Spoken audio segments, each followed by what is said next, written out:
जिस इंसान से कोई बात नहीं, तो इंसान दुआ का केस कोर्ट तक ले गया, उससे मैं क्या एक्सप्लेनेशन मांगू? क्या मुझे कुछ नहीं जानना उससे। चलिए अब हम दोनों दुआ को लेके ऐसे चलते हैं। तुम दुआ को लेकर नहीं जा सकते हो। क्यों? कोर्ट का फैसला याद नहीं है तुम्हें? यह कानून की इज्जत करना भी भूल गए हो। तुम दुआ को कहीं भी नहीं लेकर जा सकते।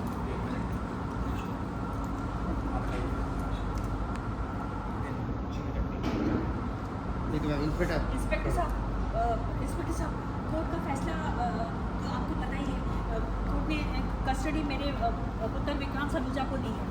इस धैर्य कुमार का दुआ पर कोई हक नहीं है, तो ये इसे हाथ भी नहीं लगा सकता ये। तो फिर दुआ इसके साथ कैसे जाएगी? हाँ बेटा, हाँ एक हवलदार जाओ, एक लेडी हवलदार जाओ बेटा उधर से। हाँ बच्चे को छुड़ाने की कोशिश करो मनीष जी से। जाओ बेटा, जाओ बेटा, जाओ बेटा, जाओ बेटा, आप भी जाओ बेटा, एक जेंट्स भी जाओ बेटा। हाँ हाँ, ले लो, छुड़ाने की कोशिश करो, छोड़ने की कोशिश करो।